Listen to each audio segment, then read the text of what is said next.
नमस्ते दोस्तों, क्या आपने कभी सोचा है एक इंसान अकेला क्यों नहीं रहना चाहता? क्या होता है उसके दिल और दिमाग में जब वह अपने अकेलेपन से सामना करता है? आज हम इस बढ़ती हुई समस्या के बारे में बात करेंगे।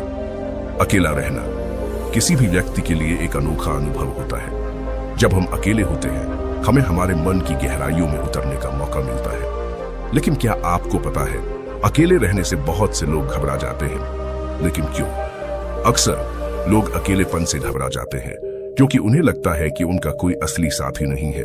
और दुख की बात यह है कि वे लोग खुद को अपना साथी नहीं मानते, ऐसा कोई जो उनके साथ हर कदम पर हो। इसी कारण उन्हें अजीब सा महसूस होता है, जैसे उनका कोई एक हिस्सा अधूरा है।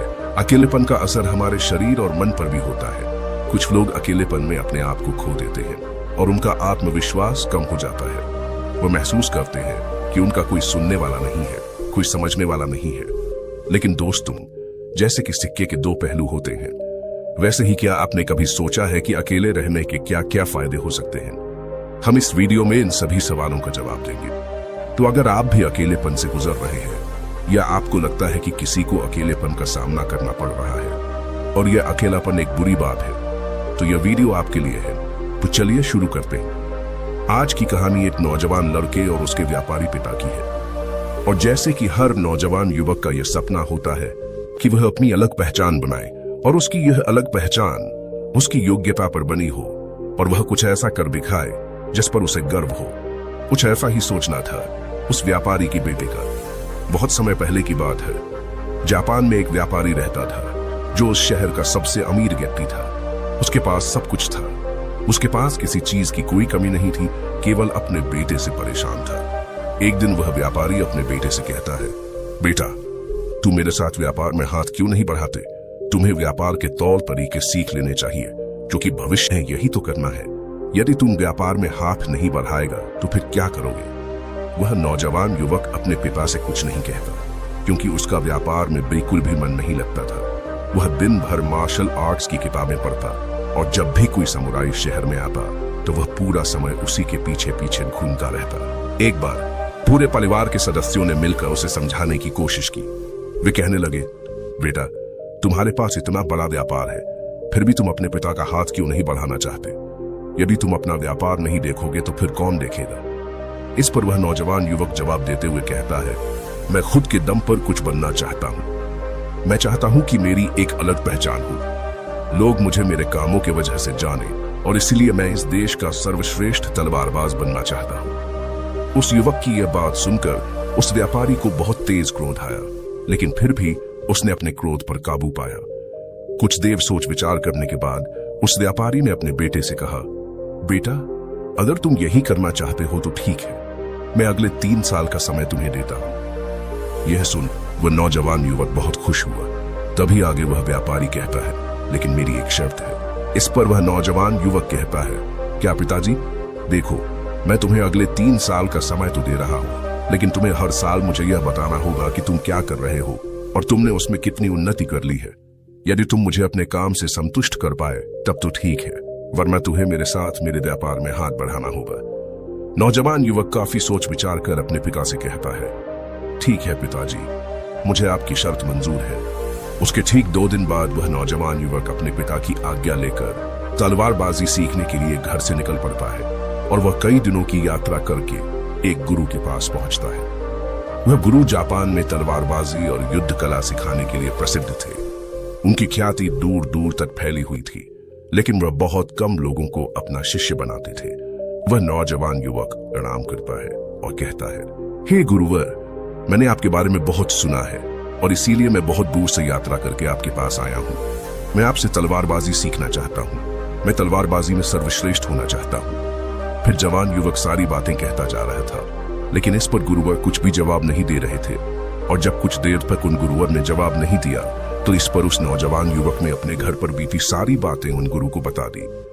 उसने यह बता दिया कि किस तरह से उसके पिता ने उसके सामने शर्त रखी है कि यदि वह अपने जीवन में सफल न हो पाया, उसने अपने जीवन में वह न कर पाया जो वह करना चाहता है, तो उसे उनका व्यापार आगे बढ़ाना होगा। आगे वह नौजवान युवक उन गुरुवर से कहता है, हे गुरुवर, मैं आपसे वादा करता हूं, मैं पूरी कर्तव्य निष्ठा के साथ तलवारबाजी सीखूंगा और मैं आपका समय बर्बाद नहीं करूंगा, इसलिए कृपया करके मुझे अपना शिष्य बना लीजिए। तभी उस गुरु ने उस युवक की तरफ ध्यान से देखा। इन्होंने देखा कि वह अपने साथ काफी सामान भी लेकर आया था और उसके साथ उसके 2 सहायक भी आए हुए थे।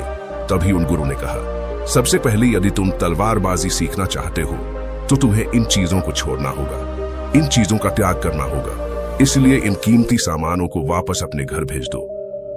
उस नौजवान युवक ने गुरु की आज्ञा का पालन किया। उसने सारा सामान अपने सहायकों के हाथों वापस घर की ओर भेज दिया। आगे गुरुवर उस नौजवान युवक से कहते हैं, देखो, यदि तुम तलवारबाजी सीखना चाहते हो और इसमें सर्वश्रेष्ठ होना चाहते हो तो तुम्हें 2 शर्तें माननी होगी। इस पर वह नौजवान युवक कहता है, गुरुवर, आप जैसा भी कहें, मैं सब करने के लिए तैयार हूं, लेकिन मुझे अपना शिष्य बना लीजिए। तभी गुरुवर उस युवक को पहली शर्त बताते हुए कहते हैं, तुम्हें यहां पर सामान्य लोगों की तरह ही अपना जीवन बिताना होगा और सारे कार्य तुम्हें खुद ही करने होंगे। इस पर नौजवान युवक कहता है, जी गुरुवर, जैसा आप कहें। आगे गुरुवर उस नौजवान युवक को दूसरी शर्त बताते हुए कहते हैं, यदि एक बार तुम्हें तलवारबाजी की शिक्षा को ग्रहण करना शुरू कर दिया तो तुम्हें उसे पूरा करना ही होगा, तुम इस बीच उसे छोड़कर नहीं जा सकते। इस पर वह नौजवान युवक कहता है, ठीक है, आप जैसा कहे, मुझे सब मंजूर है। उन गुरुवर ने उस नौजवान को अपना शिष्य बना लिया, लेकिन वो नौजवान यह नहीं जानता था कि बहुत अलग था। एक दिन उन गुरुवर ने उस नौजवान युवक को अपने पास बुलाया और कहने लगे, बेटा, जैसे तुम उठते बैठते हो, चलते फिरते हो, जैसे तुम सांस लेते हो, वैसे ही तुम तलवार भी चलाते हो। यह तुम्हारे ही शरीर का हिस्सा है, इसलिए सबसे पहले तुम्हें सचेत होना होगा। तुम्हें जानना होगा कि तुम क्या कर रहे हो, तुम किस अवस्था में हो। तुम्हें जागरूक होने की आवश्यकता है, इसलिए आज से ही सचेत होकर सारे काम करना शुरू कर दो और ऐसा तब तक करो जब तक यह तुम्हारा स्वभाव न बन जाए। उस युवक ने उन गुरुओं की बात मान ली। वह एकाग्र होकर अपने कामों पर ध्यान देने लगा। वह अपने चलने फिरने, अपनी सांसों पर ध्यान केंद्रित करने लगा। सुबह उठकर वह अभ्यास करता और ध्यान किया करता। शाम के 6 बजे से वह एकांत रहता और ध्यान किया करता। ध्यान करने के बाद करीब 9 बजे के बाद वह सो जाया करता और ठीक सुबह 4 बजे अंधेरे में उठकर वह तलवारबाजी का अभ्यास करने लगा। और यह सब उसे एकांत में रहकर ही करना था। और यह सारी क्रियाएं दोपहर के 2 बजे तक यूं ही चलती रहती और इस समय के दौरान न तो कहीं जाना और न ही किसी से मिलना। यहां तक कि उस युवक को किसी से बात करने की भी कोई अनुमति नहीं थी। और बचे हुए 4 घंटे अर्थात दोपहर को 2 बजे से शाम को 6 बजे तक वह बाकी सभी शिष्यों के साथ मिलकर आश्रम की देखरेख करता, आश्रम की सफाई करता और शाम के 6 बजने के बाद अकेले रहने का नियम दोबारा से लागू हो जाता। ऐसे करते करते करीब 3 सप्ताह बीत चुके थे और वह नौजवान युवक भी अब तक पूरा मन लगाकर सीखने की कोशिश कर रहा था। लेकिन जैसे जैसे समय बीतता जा रहा था, उस नौजवान युवक का जोश ठंडा पड़ रहा था। अब उसके लिए उस आश्रम में एक एक पल बिताना बहुत मुश्किल हो रहा था। अब उस नौजवान युवक ने अपने गुरु की बातों को अनदेखा करना शुरू कर दिया था। वह उन सभी नियमों को तोड़कर अपने सभी गुरु भाइयों के साथ मिलकर गप्पे लड़ाने लगा था। वह उन्हें अपने व्यापार की बातें बताता, उसके पास क्या कुछ है वह उसका बखान किया करता। और उस नौजवान युवक को इतना अमीर पाकर कई लोग उसके मित्र भी बन चुके थे, क्योंकि वह सोचते थे कि या तो अमीर व्यापारी का बेटा है, कभी न कभी तो भविष्य में कोई न कोई फायदा हमें अवश्य मिलेगा। देखते ही देखते उस नौजवान युवक और बाकी लोगों की दोस्ती और भी गहरी होती जा रही थी। अब से वह नौजवान युवक रातों चिंता और भी बढ़ जाती है। मुझे समझ नहीं आता कि यदि मैं ध्यान नहीं कर पाऊंगा तो मैं अपने अभ्यास को पूरा कैसे कर पाऊंगा। और साथ ही जब मैं एकांत में रहता हूं तब भी मेरे मन में तरह तरह के विचार चलते रहते हैं। मैं इनसे पीछा छुड़ाना चाहता हूं, लेकिन मैं इनसे पीछा छुड़ा नहीं पाता। इस पर गुरुवर मुस्कुराने लगे और उस युवक से कहते हैं, बेटा, जिस अकेलेपन से तुम भागने का प्रयास कर रहे हो, इस अकेलेपन में बहुत ताकत होती है, इसे तुम्हें समझना चाहिए। किंतु फिर भी यदि तुम इस अभ्यास को बीच में छोड़कर जाना चाहते हो तो मैं तुम्हें नहीं रोकूंगा। तुम जा सकते हो, लेकिन जाने से पहले मेरी बस एक बात मान लो। इस पर नौजवान युवक कहता है, ठीक है, बताइए आप क्या चाहते हैं। तभी गुरुवर कहते हैं, बेटा, यहां से 1 दिन की दूरी पर एक बहुत ही बड़ा पहाड़ है। उसकी चोटी पर तुम्हें 1 दिन और 1 रात बितानी है, अर्थात तुम्हें वहां पर पूरा दिन बिताना है। और सुबह तुम्हें वहां पर एक बाज नजर आएगा।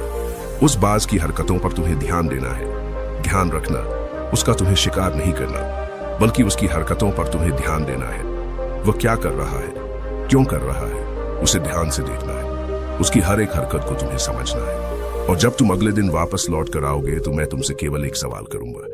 यदि तुमने उस सवाल का सही जवाब मुझे दे दिया तो मैं तुम्हें जाने से बिल्कुल भी नहीं रोकूंगा। उस नौजवान ने काफी कुछ सोच विचार किया और उसके बाद वह गुरु की बात मान जाता है। वह उन्हें प्रणाम करके उस पहाड़ की ओर चल पड़ता है। देखते ही देखते वह एक दिन का सफर तय करके उस पहाड़ की चोटी पर पहुंच गया और उसने पूरी रात वहीं पर बिताई और अगली सुबह होने से पहले ही वह उस बांस को ढूंढने लगा। वह जब यहाँ वहां देख रहा था तभी उसकी नजर उस पहाड़ की चोटी पर पड़ी।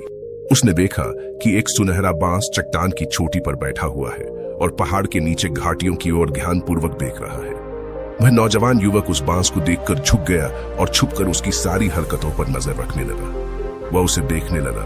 उस नौजवान युवक ने देखा कि कुछ चरवाहे अपनी भेड़ बकरियों को उस घाटी में चराने के लेकर आए हैं और तभी उस युवक की नजर उस पर पड़ी जो एकदम शांत बैठा हुआ था। लेकिन तभी अचानक उसने उड़ान भरी और नीचे की ओर जाते हुए वो उन चरवाहों के पास पहुंचा। जब तक चरवाहों की नजर उस बांस पर पड़ती तब तक उसने एक बकरी के बच्चे को अपने पंजों में दबोचा और उसे ले उड़ा। जब तक चरवाहे कुछ समझ पाते तब तक शिकार हो चुका था। वह नौजवान युवक यह देखकर बहुत हैरान रह गया। यह समझ चुका था कि आखिर गुरु ने उसे इस चोटी पर क्यों भेजा है। वहां से वापस अपने गुरु के पास लौटा और उसने वहां पर बीती हुई सारी कहानी उन गुरुवर को बता दी। तभी गुरुवर उस युवक से कहते हैं, अच्छा तो तुम मुझे यह बताओ कि तुमने वहां पर क्या सीखा। तभी वह नौजवान युवक कहता है, गुरुवर वह बाज बहुत ही चालाक है।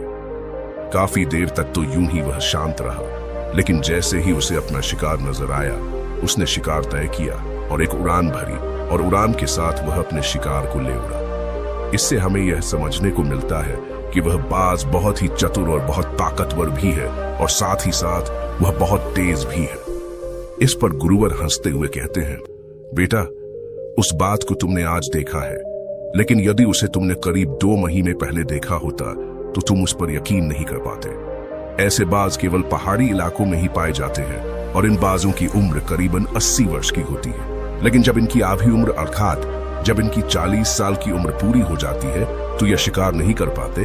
उसे एक महत्वपूर्ण निर्णय लेना पड़ता है, क्योंकि इस अवस्था में उसके शरीर के तीनों महत्वपूर्ण अंग बेअसर होने लगते हैं। पहला पंजे, जो कि लंबे और लचीले हो जाते हैं और शिकार पर पकड़ बनाने में कमजोर होने लगते हैं। दूसरा चोंच, जो कि आगे की ओर मुड़ जाती है और भोजन निगलने में मुश्किलें होने लगती हैं। तीसरा पंख, जो भारी हो जाते हैं और सीने से चिपकने के कारण पूरे खुल नहीं पाते हैं। यह उसके उड़ान सीमित कर देते हैं। भोजन ढूंढना, भोजन पकड़ना और भोजन खाना तीनों काम करना मुश्किल हो जाते हैं। उसके पास 2 ही रास्ते बचते हैं, या तो शरीर छोड़ दे या फिर खुद में बदलाव करे एक आकाश के बादशाह के रूप में। इनका शरीर मृत्यु की ओर बढ़ने लगता है, लेकिन इनकी विशेषता तो यही है कि ये बाज अपनी मृत्यु को स्वीकार नहीं करते। जहां पहला रास्ता सरल और तुरंत समाधान देने वाले हैं, वहीं दूसरा अत्यंत पीड़ादायी और लंबा बांस पीड़ा चुनता है और खुद में बदलाव करता है।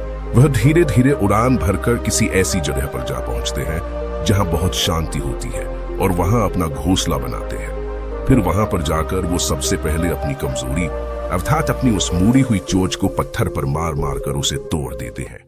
अपनी चोंच तोड़ने से ज्यादा पीड़ादायक कुछ भी नहीं पक्षी के लिए। अब वह इंतजार करता है चोंच के फिर से उगाने का। उसके बाद वह अपने पंजे भी उसी प्रकार तोड़ देता है और इंतजार करता है पंजों के दोबारा उगाने का। और देखते ही देखते इनके पंजों में नए नाखून आते हैं। नई चोंच और पंजे आने के बाद वह अपने भारी पंखों को एक एक कर नोच कर निकालता है और प्रतीक्षा करता है पंखों का फिर से उगाने का। और इस क्रिया में पूरे 3 महीने लगते हैं और 3 महीनों के अंदर इन बाजों का एक नया पुनर्जन्म होता है और तब उसे मिलती है वही भव्य और ऊंची उड़ान। इस पुनर्जन्म के बाद वह 30 साल और जीता है, ऊर्जा, सम्मान और गरिमा के साथ। आगे गुरुवर इस नौजवान युवक से कहते हैं, तुम उस बाज की तारीफ कर रहे हो जो अकेले रहना पसंद करता है, शांत रहना पसंद करता है, जो पूरे 3 महीने एकांत में रहकर तपस्या करता है, अपने आप को शिकार के लायक बनाता है, तब जाकर वह कहीं शिकार करने योग्य बन पाता है। तुमने देखा होगा कि जो भी ताकतवर इंसान है वह हमेशा एकांत ही रहता है, लेकिन जो व्यक्ति कमजोर है, जिसके अंदर तरह तरह की कमियां हैं, वो लोगों के बीच छुपने का प्रयास करता है। आगे गुरुवर उस नौजवान से कहते हैं, मेरी बात ध्यानपूर्वक सुनो। यदि तुम अपने जीवन में सफल होना चाहते हो, अपनी पहचान बनाना चाहते हो, तो सबसे पहले दिशाहीन से दृढ़ निश्चय वाले बनो। क्योंकि जब तुम खुद के लिए समय निकालते हो, जब तुम एकांत रहने का चुनाव करते हो, तो तुम अपने दिन में जो भी काम कर रहे हो उस पर तुम ध्यान दे पाते हो, तुम सचेत हो पाते हो और साथ ही तुम किसी भी चीज पर सही निर्णय भी ले पाते हो। और एकांत आपको हमेशा कुछ न कुछ नया सिखाता ही रहता है। आगे गुरुवर उस युवक को दूसरी बात बताते हुए कहते हैं, आज जो मौका तुम्हारे पास है वह मौका तुम्हें दोबारा नहीं मिलेगा। इसलिए इस मौके की कीमत को समझो, जो कि तुम्हें एकांत खुद को बनाने के लिए मिला है। तो अपने जीवन में देखो, उसे समझो और उन कमियों को दूर करो। तुम तो बड़े शहर से हो और तुमने यह भी देखा होगा कि शहर के लोग अपना पालन पोषण करने के लिए दिन रात मेहनत करते रहते हैं। न तो उनके पास सीखने का समय है और न ही एकांत में रहने का। इसलिए वह कभी भी खुद को जान तक नहीं पाते। यह अकेलापन, यह संघर्ष जिसे तुम व्यर्थ समझ रहे हो और जिसे तुम यूं ही बर्बाद कर रहे हो, यह मौका तुम्हें कुछ बनने के लिए मिला है और यह मौका दोबारा लौटकर वापस नहीं आएगा। आगे गुरुवर उस युवक को अगली बात बताते हुए कहते हैं, जिन लोगों के साथ तुम घूम रहे हो, जिनके साथ गप्पे लड़ा रहे हो, जिनके साथ अपना समय काट रहे हो, उन्हें तो खुद तक नहीं पता कि वह क्या कर रहे हैं। उन्हें खुद इस बात का एहसास नहीं है कि वह खुद अपना कितना बड़ा नुकसान कर रहे हैं। तुम ऐसे लोगों के साथ अपना समय बिताते हो तो अवश्य ही तुम भी दिशाहीन हो जाओगे और तुम भी यह समझ नहीं पाओगे कि तुम्हें अपने जीवन में क्या करना है। शुरू में तुम्हें अकेले रहने में थोड़ी तकलीफ जरूर होगी, लेकिन धीरे धीरे आपको इसके साथ रहने की आदत पड़ जाएगी। इसलिए अकेलेपन का इस्तेमाल एकांत रहने के लिए करो और अपना उद्देश्य याद रखो। ये याद करो कि तुम यहाँ पर क्यों आए थे और तुमने अपने जीवन में क्या लक्ष्य तय किए थे। गुरुवर की इतना कहने के बाद वह नौजवान युवक सोचने लगा। वह यह समझने लगा कि आखिर वह यहाँ पर क्यों आया था। तब उसे याद आया कि उसके गुरु ने उसे क्या कहा था कि अपने अकेलेपन का इस्तेमाल करो, क्योंकि अकेलापन ही एकांत बन जाएगा और वह तुम्हें आगे बढ़ने में तुम्हारी मदद करेगा। दूसरी बात, अभ्यास में संतुष्टि ढूंढो, क्योंकि उस नौजवान युवक के गुरु ने कहा था कि सारा ध्यान केवल अभ्यास में लगाना, इसके अलावा कुछ और पाने की कोशिश नहीं करना। क्योंकि जब हम कहीं और जाने की या कुछ अलग पाने की कोशिश करने में लग जाते हैं, तब हम अपने मन के बनाए हुए जाल में फंसते चले जाते हैं और हमारा संबंध वर्तमान से टूट जाता है। और तब हमें ऐसा लगने लगता है जैसे हम कहीं पर फंसे हुए हैं।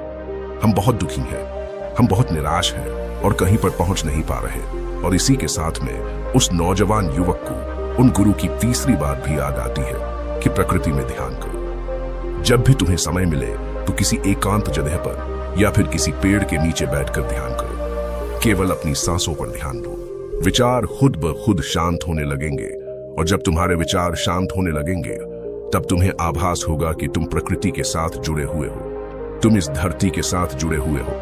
ऐसा करने से अकेलेपन का वह भाव हमेशा हमेशा के लिए खत्म होने लगेगा और तब तुम यह जान पाओगे कि यह पल ही वह अवसर है जहां तुम खुद को पूरी तरह से जान सकते हो। तभी तुम अकेलेपन का फायदा उठा सकोगे और इसी तरह से अकेलेपन को जीता जाता है। इन सभी बातों को ध्यान करके उस नौजवान युवक ने यह निश्चय किया कि वह आश्रम छोड़कर कभी कहीं नहीं जाएगा जब तक कि वह अपने इस लक्ष्य को प्राप्त नहीं कर लेता। यहाँ पर एक सर्वश्रेष्ठ तलवारबाज बनने आया था और वह यहाँ से सर्वश्रेष्ठ तलवारबाज बनकर ही जाएगा। इसके बाद वह अगले ही दिन से अभ्यास में पूरी तरह से लीन हो गया। दोस्तों, यदि आप अपने जीवन में अपनी पहचान बनाना चाहते हैं, अपने जीवन में कोई लक्ष्य प्राप्त करना चाहते हैं, तो कुछ अलग पाने का प्रयास छोड़ दें, क्योंकि जब हम कुछ अलग और कुछ खास पाने का प्रयास करने लग जाते हैं, तब हम यह भूल जाते हैं कि हमारा लक्ष्य क्या है और हम अपने लक्ष्य से दिशाहीन होने लगते हैं और इसी कारण हम अपने लक्ष्य तक कभी पहुंच नहीं पाते, क्योंकि हमारा मन हमें कुछ अलग पाने के लिए निरंतर प्रेरित करता रहता है और इसी कारण हम अपने मन के जाल में फंसते चले जाते हैं और हम अपने लक्ष्य पर ध्यान नहीं दे पाते। इसलिए अपने जीवन में यदि आपको कोई लक्ष्य हासिल करना है तो अधिक पाने का प्रयास छोड़कर केवल अपने अभ्यास पर ध्यान केंद्रित करें और देखना कि आप जरूर ही अपने लक्ष्य को प्राप्त कर पाएंगे। दोस्तों, आपने आज के इस वीडियो से क्या सीखा वो मुझे आप कमेंट में बता सकते हैं। इसी के साथ में उम्मीद है कि आपको आज की वीडियो पसंद आई होगी, तो इस वीडियो को उस इंसान को शेयर करें जिससे यह कहानी सुनने की जरूरत है और उसी के ठीक बाद चैनल को सब्सक्राइब करें। तो चलिए फिर मिलते हैं ऐसी एक और नई वीडियो में एक नए मैसेज के साथ। तब तक के लिए अपना ख्याल रखिए। धन्यवाद और नमो बुद्धाय।